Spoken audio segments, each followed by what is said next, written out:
నేను ఒకటే వైఎస్ఆర్ కాంగ్రెస్ నాయకులను అడుగుతున్నాం, మళ్ళీ చెప్తాను మీ ద్వారా కూడా.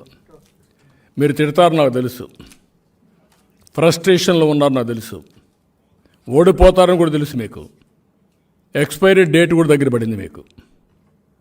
అందుకే ప్రజలను కూడా కోరుతున్నా, ఎక్స్పైరీ డేట్ వచ్చిన తర్వాత ఏదైతే ఇంతవరకు వాడారో దాన్ని వాడాలనా లేదా మీరు డిసైడ్ చేసుకోవాలా.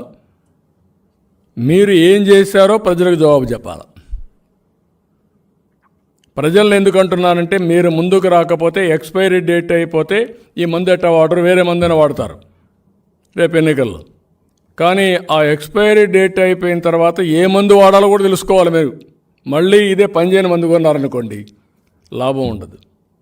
ఆ విషయం కూడా ప్రజలు గుర్తుపెట్టుకోవాలి. అదే మరికి వీళ్ళకి ఎక్స్పైరీ డేట్ వచ్చేసింది, ఎగిరిగిరి పడుతున్నారు. ఏం ఎగిరి పడద్దండి, మిమ్మల్ని ఎక్కడ పెట్టాలో అక్కడ పెడతాం, మీరేం భయపడక్కర్లా, మీకు తగిన చోటు చూపిస్తా.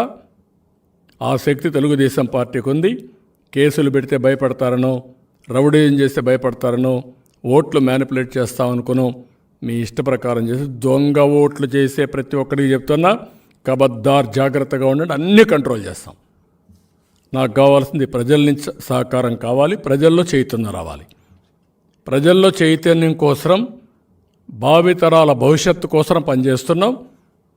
అభివృద్ధి చేసిన పార్టీ, సంక్షేమం ఇచ్చిన పార్టీ, రాష్ట్రాన్ని అగ్రస్థానంలో పెట్టిన పార్టీ, తెలుగు జాతిని ప్రపంచంలో శక్తివంతమైన జాతిగా తయారు చేసిన పార్టీ తెలుగుదేశం పార్టీ.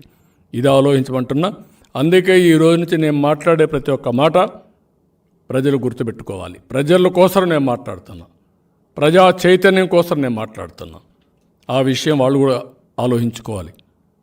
నేను చెప్పేది వాస్తవం ఉందా లేదా ప్రతి ఒక్క వ్యక్తి ప్రతిరోజు ఆలోచించండి. నేను ఇంకెక్కువ చెప్పను.